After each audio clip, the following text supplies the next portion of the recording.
Nous sommes très heureux de pouvoir encore une fois organiser cet échange qui nous permet vraiment d'avoir des regards très différents de disciplines différentes. Donc, nous avons de la géographie, la géomatique, le management aujourd'hui.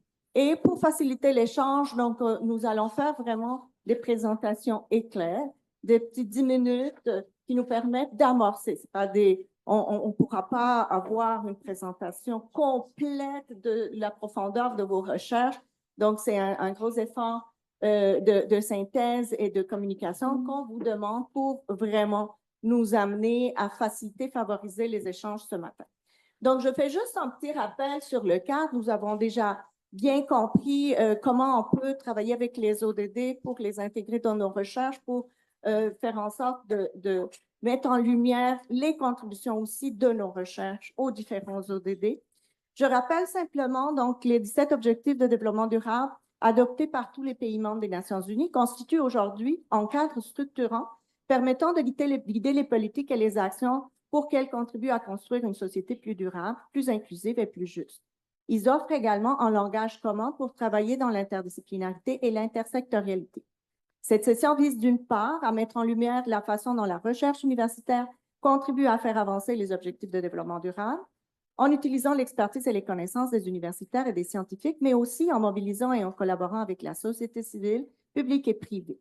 Elle vise d'autre part à démontrer comment les ODD peuvent construire un support de collaboration interdisciplinaire et permettre d'accroître l'impact sociétal de la recherche universitaire.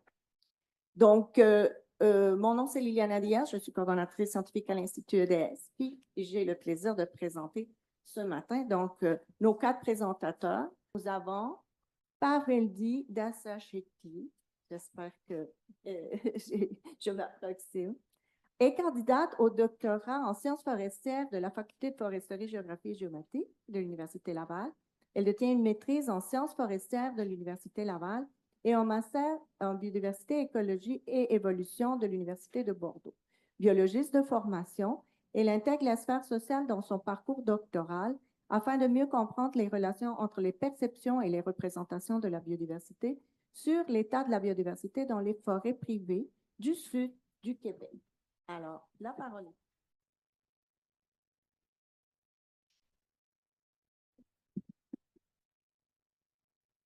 Alors, comme elle m'a présenté, c'est bien Parvaldi Dasachetti. Donc, moi, je vais présenter un peu mon sujet de doctorat, qui est les perceptions et représentations de la biodiversité en forêt privée. Pour le plan, on va suivre en fait ce plan-ci avec, je vais présenter en fait mon projet, le contexte et les objectifs. Rapidement, le terrain aussi, la planification et son déroulement, et puis comment on peut intégrer les objectifs de développement durable dans ce cadre-là. Pour le projet, on a 3 cartes, ouais, on le voit bien. En fait, ce qui était important dans ces 3 cartes-là, c'était vraiment l'utilisation du territoire. On voit en fait que on a une plus forte densité de population dans le sud du Québec, que aussi on a une occurrence en fait d'espèces et de biodiversité, d'espèces menacées notamment dans le sud du Québec aussi. Et dans le sud du Québec, il y a beaucoup de terres privées. Donc en fait, on a vraiment un conflit d'usage par rapport à tout ça. Pour ce qui est de la forêt privée, on compte près de 162 000 propriétaires de forêts privées sur 70 000 km². Ce qui pose problème, c'est que ça fait beaucoup de fragmentation, puisque en fait, on a autant de propriétaires que d'aménagements forestiers. Donc, l'utilisation du territoire est vraiment un sujet et un enjeu dans le sud du Québec, où on retrouve vraiment une grosse biodiversité. Pour ce qui est du contexte, si j'avais eu un peu plus de temps, je vous aurais posé la question, c'est quoi la biodiversité pour vous? Mais j'ai préféré directement mettre le gros schéma compliqué. Parce qu'en général, la réponse qui revient le plus souvent, c'est que la biodiversité, c'est la diversité d'espèces, la diversité d'habitats. Mais on va voir en fait que ce n'est pas que ça. En général, quand on dit diversité d'espèces et d'habitats, on parle de la diversité compositionnelle. Et puis, cette diversité compositionnelle, elle va à plusieurs échelles spatiales, donc on va à un niveau génétique jusqu'au niveau des paysages. Mais aussi, il y a la biodiversité structurelle et fonctionnelle. Je vous ai mis quelques exemples, normalement. Oui, ici. Pour ce qui est de la structure, c'est vraiment la structure de comment le paysage ou bien les populations s'organisent entre elles. Donc là, c'est là qu'on parle de connectivité écologique, de fragmentation, de migration et de dispersion des populations, par exemple. Pour la composition, c'est ce que je vous ai dit, c'est la diversité des espèces, des habitats, de forêts, champs, au sein d'une même forêt, si c'est des peuplements d'érables ou autres. Et enfin, la fonction, c'est vraiment toutes les interactions qu'on a au niveau du territoire. Donc, c'est l'usage qu'on en fait, les perturbations naturelles qui peuvent arriver et les fluctuations des populations, par exemple. Donc, en fait, on voit que la biodiversité, ce n'est pas un concept si évident. Et même nous-mêmes, en tant que scientifiques, quand on en parle, des fois, on a tendance à ne pas parler exactement de la même chose, finalement. Ce qui est intéressant, c'est qu'aussi, pour ces objectifs de développement durable, quand on parle de l'objectif de 15 de la vie terrestre, parmi les cibles, il y a aussi plusieurs fois mention de biodiversité. Mais finalement, de quelle biodiversité on parle? Donc moi, mon projet suit ces trois grands objectifs-là, le 12, 13 et 15. Il y en a d'autres plus mineurs, mais c'est vraiment ces principales-là. Et j'ai voulu faire une petite liste quand même des cibles très rapides de ceux de la vie terrestre.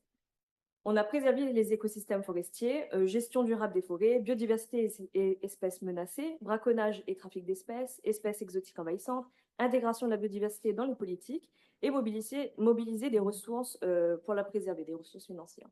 Donc on voit qu'il y a quand même beaucoup de cibles en fait qui vraiment ont un trait à la biodiversité et à comment on la gère. Pour ce qui est de l'objectif 12, c'est vraiment prendre en compte les objectifs économiques des propriétaires forestiers, puisque c'est un vrai enjeu aussi, puisqu'en général, il y a une grosse partie de production forestière. On le sait, on est un peu dans le bâtiment qui est vraiment là-dedans. Pour l'action climatique, finalement, on le sait aussi que la forêt, c'est un outil pour mitiger, en fait, atténuer les changements climatiques, et notamment grâce aux services écosystémiques. Et celui qu'on parle le plus souvent, c'est vraiment le stockage du carbone. Puis, de toute façon, la biodiversité, c'est aussi un outil pour la résilience des écosystèmes. Donc ça, c'est vraiment les liens avec les objectifs de développement durable. Le titre, en vrai, de ma thèse, c'est ça, c'est la biodiversité en forêt privée, les perceptions et les mesures de conservation dans le sud du Québec. Et ok. L'objectif principal, c'est vraiment d'étudier les liens entre les perceptions et les représentations des propriétaires et des acteurs du territoire et leurs impacts directs sur la biodiversité en forêt privée. Donc moi, je vais vraiment aller voir les propriétaires, leur parler et comprendre en fait c'est quoi leur perception. Donc mon terrain, ça s'est planifié en deux grandes étapes. Il y avait une partie plus sociale avec les propriétaires forestiers. Ma zone d'étude, c'était Chaudière-Appalaches et je faisais des entretiens et des questionnaires. Et il y avait une partie plus biodiversité biologique, donc relevés ornithologiques et des relevés d'autres composants d'intérêt de la forêt. Le but, après, c'est de mettre ensemble toutes ces deux sphères. Donc, pour les propriétaires, j'en ai interviewé 23. Il y avait aussi un grand propriétaire donc, qui représente en fait son entreprise. Il y avait 7 acteurs externes, donc c'est vraiment les intervenants, ça peut être des conseillers forestiers par exemple. En général, c'était 2 heures d'entrevue semi-dirigée. J'ai mis 11 marchés et 12 assis, c'est-à-dire que 11, on était dans la forêt pendant l'entrevue et 12, on était vraiment assis dans une salle. Ça va influencer les réponses au niveau de la perception de la biodiversité. On n'a pas les mêmes réponses quand je demande c'est quoi la nature quand on est dans la forêt et quand on est dans une salle fermée à la bibliothèque. Donc c'est ça. Pour les premiers résultats, en fait, je vais vraiment schématiser, là, c'est plus nuancé que ça, mais c'était pour le bien de la présentation. On a deux perceptions majeures, c'est que soit l'humain est dans la nature, soit l'humain est en dehors de la nature. Et selon la perception, ça va vraiment influencer les actions qu'on va prendre sur le territoire. Donc, si l'humain est dans la nature, les actions, par essence, sont naturelles. Donc, mon aménagement peut être naturel. Mais si l'humain est en dehors de la nature, tout ce que l'humain va faire dans la forêt, ce sera artificiel par essence. Donc, cette perception-là est vraiment très importante. En général, la biodiversité chez les propriétaires forestiers est définie par la diversité d'essences d'arbres. Et si jamais il y a d'autres composantes de biodiversité, ce sera vraiment en lien avec les activités qu'ils ont sur leur territoire. Donc, s'ils font de la chasse, ce sera le gibier. S'ils font de la cueillette, ce sera les champignons et les plantes. Donc, vraiment, quand on parle de biodiversité, ça a vraiment un aspect très utilitaire. Ensuite, pour la vulnérabilité, le sentiment de propriété, il y en a qui se sentent vulnérables au changement climatique. Donc, ils en ont conscience, ils se tiennent au courant des pathogènes et des épidémies, mais il y en a qui se considèrent vraiment pas vulnérables. Ils savent qu'il y a un changement global, mais au niveau de la forêt, pas vraiment. Donc là aussi, ça va influencer les actions qu'ils vont prendre. Il y en a qui se sentent, une petite faute d'orthographe, désolée, qui se sentent comme temporaires, c'est-à-dire qu'ils savent qu'ils sont un acteur parmi tant d'autres dans la forêt, qu'éventuellement, ce ne sera plus la leur. Donc là, il y aura vraiment une vision à très long terme. Il y en a qui se considèrent vraiment comme propriétaires. C'est chez eux, c'est presque comme leur jardin. Et il y a une notion d'hérédité, une notion familiale très importante aussi. Pour ce qui est des relations avec les intervenants professionnels, on a un lien forcément de confiance avec un acteur majeur, c'est les ingénieurs forestiers. C'est avec eux qui vont faire les plans d'aménagement et avoir un accompagnement. Donc, c'est vraiment important de favoriser ces liens-là. Euh, il y a un sentiment, il faut une sensibilisation sur les programmes de conservation volontaire. Donc, ils ne savent pas vraiment ce que c'est. Je ne sais pas si vous le savez, là, mais en général, les propriétaires peuvent d'eux-mêmes aller voir un organisme et dire, moi, je veux conserver un peu ma forêt. Pas forcément de manière légale, comme faire un don à perpétuité, mais vraiment juste, j'aimerais être orienté. Et il y a des organismes qui sont là pour répondre à ces besoins, sauf qu'ils ne sont pas forcément au courant de ces canaux d'information. Il y a une réticence à déléguer la prise de décision. Donc, justement, le fait de dire qu'un organisme vient et décide à leur place, ça, ils ne veulent pas forcément avoir affaire à ce type d'organisation. Et ils veulent participer à la conservation. C'est quelque chose qui les intéresse, mais il faut que ce soit adapté à leur réalité, donc à comment ils utilisent leur forêt et c'est quoi leurs propres objectifs. Enfin, les limites, c'est qu'il n'y a peu d'assistance pour eux de la part des organismes avec lesquels ils travaillent. Par exemple, on parle beaucoup de planter des feuillus, pardon.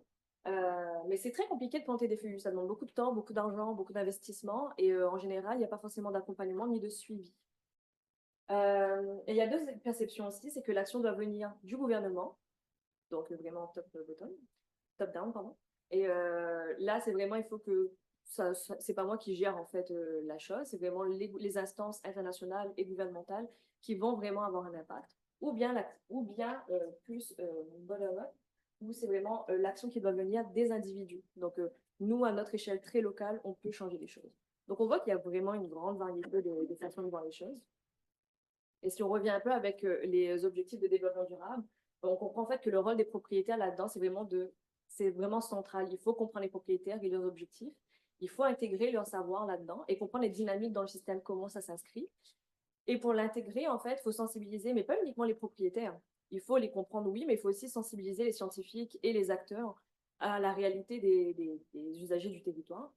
Il faut s'adapter en fait à ces réalités locales et comprendre les besoins et toutes les compensations en fait qui sont nécessaires parfois pour mettre en place des actions. Je parlais des feuillus tout à l'heure, mais vraiment avoir une aide là-dedans. Enfin, favoriser, entretenir les relations entre acteurs, donc les relations de confiance qui existent déjà, il y en a, ça existe, et il y a déjà des réseaux qui existent.